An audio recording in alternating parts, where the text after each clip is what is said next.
दोस्तों, मुस्लिमों के लिए मक्का मदीना जन्नत का दरवाजा माना जाता है। हर मुस्लिम अपने जीवन में कम से कम एक बार तो वहां जाने की ख्वाहिश जरूर रखता है। कहा जाता है कि वहां पर कुछ हिंदू रीति रिवाजों के खिलाफ काम किए जाते हैं और कुछ लोग ऐसा भी मानते हैं कि यहाँ पर हिंदुओं के भगवान शिव को कैद किया गया है। तो आइए जानते हैं मुस्लिमों के इस धार्मिक स्थान के बारे में, जिसे मक्का मदीना के नाम से जाना जाता है। नमस्कार मित्रों, स्वागत है आपका आज के इस नए वीडियो पर एक बार के। दोस्तों, आपकी जानकारी के लिए बता दूं, मक्का मदीना की स्थापना आज से लगभग 1400 वर्ष पहले मोहम्मद पैगंबर साहब द्वारा की गई थी। मक्का मदीना बाहर से चौकोर दिखाई देती है और इसके ऊपर एक काले रंग का कपड़ा चढ़ा हुआ है। इसके चारों तरफ मस्जिद बनी हुई है। कहा जाता है कि यहाँ पर आने वाले मुस्लिम अल्लाह की इबादत करते हैं और अपने जीवन में किए गए गुनाहों के लिए माफी मांगते हैं। दोस्तों, अब आइए ये जान लेते हैं कि मक्का मदीना को लेकर बड़े बड़े विशेषज्ञ क्या विचार रखते हैं। मित्रों, संपूर्ण विश्व क्या भारत के लोग इस सत्य को स्वीकार नहीं कर सकते कि इस्लाम ने हिंदुओं की आस्था माने जाने वाले जाने कितने मंदिर तोड़े हैं और उसके स्थान पर उसी मंदिर के अवशेषों द्वारा मस्जिदों का निर्माण कराया गया है। इस्लामिक गतिविधियां इतनी प्रचंडता और क्रूरता से की जाती थी कि तक्षशिला विश्वविद्यालय और सोमनाथ मंदिर तक के ऊपर हमले किए गए। कुछ लोगों के अनुसार इस्लाम इस आधार पर रखी गई थी कि दूसरों के धर्म के बारे में बात मत करो और पवित्र स्थलों को खंडित कर वहां मस्जिद और मकबरों का निर्माण करो। इस काम में बाधा डालने वाले लोग, भले ही वो लोग मुस्लिम हो या हिंदू, उन्हें मौत के घाट उतार दिया जाता था। भले ही वो मुस्लिमों को परेशान ना करते थे तो भी उनकी मौत निश्चित होती थी, क्योंकि वो इस काम में बाधा डालते थे। दोस्तों, मोहम्मद साहब और मुस्लिमों के हमले से मक्का मदीना के आसपास का पूरा इतिहास बदल था। दोस्तों, बड़े ही प्रसिद्ध विशेषज्ञ P.N. नुके के अनुसार इस्लाम तलवार पे बना हुआ धर्म था और हमेशा रहेगा, ऐसा उनका सोचना था और इसका अंत भी उसी से ही होगा। और उन्होंने सिद्ध कर दिया है कि मक्का का मकेश्वर पहले शिवलिंग हुआ करता था। मुसलमानों के सबसे बड़े तीर्थ मक्का मकेश्वर पहले महादेव का मंदिर हुआ करता था। वहाँ काले पत्थर का विशाल शिवलिंग हुआ करता था और वो खंडित अवस्था में अभी भी वहाँ पर मौजूद है। हज के समय संगे अश्वेत है, उसको मुसलमान यहाँ उसे पूजते हैं और चूमते हैं। द्वारका शारदा स्वामी स्वरूपानंद सरस्वती का मानना है कि मुकामी मकेश्वर पहले महादेव का मंदिर था है। उनका कहना ये था कि मोहम्मद साहब बिन से थे,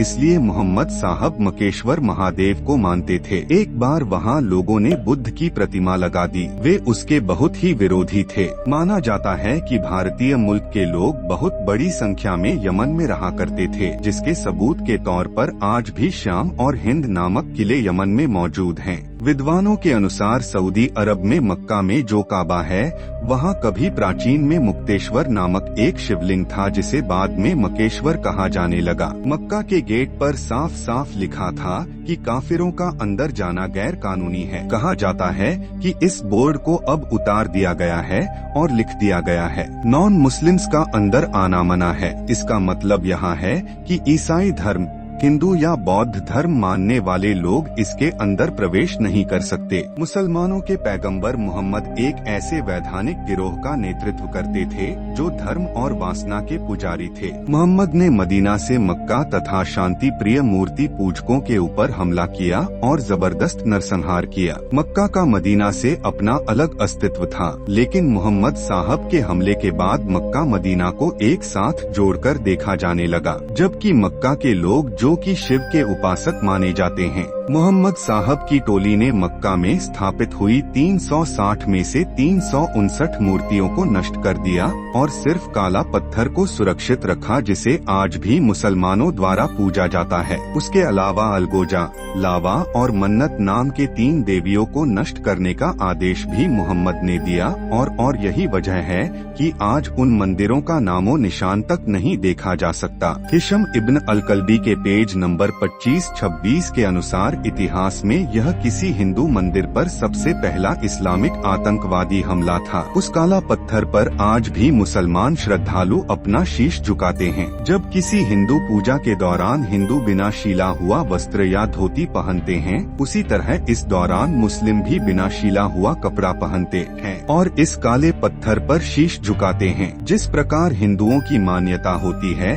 कि गंगा का पानी शुद्ध होता है, ठीक उसी प्रकार मुस्लिम जमजम के पानी को पाक मानते हैं। जिस तरह हिंदू लोग गंगा स्नान करने के बाद इस पानी को भरकर घर ले जाते हैं, ठीक उसी प्रकार मुस्लिम भी जमजम के पानी में स्नान कर कर इस पानी को अपने घर ले जाते हैं। मित्रों, यह भी एक समानता है कि गंगा को मुस्लिम लोग पाक मानते हैं और इसकी आराधना किसी न किसी रूप में जरूर करते हैं। प्रख्यात प्रसिद्ध इतिहासकार P.UN.OK ने अपनी पुस्तक वैदिक विश्व राष्ट्र इतिहास में समझाया है कि मक्का के उस इलाके में इस्लाम के आने से पहले यहाँ पर मूर्ति की पूजा होती थी। हिंदू देवी देवताओं के मंदिर से गहन खोज करने के बाद उन्होंने यह भी दावा किया कि काबा में भगवान शिव ज्योतिर्लिंग हैं। मोहम्मद पैगंबर ने मूर्ति तोड़ी थी। हज करने वाले काबा पूर्वी कोने पर जड़े हुए काले पत्थर को पवित्र मानते हैं, जो कि हिंदुओं का पवित्र शिवलिंग है। मित्रों, वास्तव में इस्लाम से पहले मिडिल ईस्ट में बेगम जान जाती रहती थी और वो हिंदू रीति रिवाजों को मानती थी। एक प्रसिद्ध मान्यता के अनुसार कि काबा में एक पवित्र गंगा है जिसका निर्माण महापंडित रावण ने किया था। मित्रों, आपको याद होगा कि रावण शिव भक्त था। वह शिव के साथ गंगा और चंद्रमा की पूजा करता था और यह जानता था कि कभी शिव को गंगा से अलग नहीं किया जा सकता। मतलब जहाँ भी शिव होंगे वहाँ साधना गंगा निश्चित ही मौजूद होंगी। ठीक उसी प्रकार काबा के पास भी पवित्र झरना पाया जाता है जिसका पानी आज भी पवित्र माना जाता है। इस्लामिक काल से पहले भी यह पवित्र झरना पवित्र ही माना जाता था। मित्रों, रावण की तपस्या से प्रसन्न होकर भगवान शिव ने रावण को एक शिवलिंग प्रदान किया जिसे लंका में स्थापित करने को कहा। बाद में जब रावण आकाश से श्रीलंका की तरफ बढ़ रहा था, परंतु रास्ते में कुछ ऐसे हालात बने कि रावण को वह शिवलिंग धरती पर रखना पड़ा। वो दोबारा शिवलिंग को उठाने का भरपूर प्रयास करता रहा, परंतु बहुत प्रयास करने के बाद भी वह शिवलिंग उस जगह से नहीं उठा। वेंकटेश पंडित के अनुसार यह स्थान सऊदी अरब के मक्का नाम के स्थान पर स्थित है। मित्रों, सऊदी अरब के पास यमन नामक राज्य भी है जहाँ पर श्री कृष्ण भगवान ने कल्याण नाम के एक राक्षस का विनाश भी किया था, जिसका जिक्र भागवत गीता में भी है। और ये वही जगह है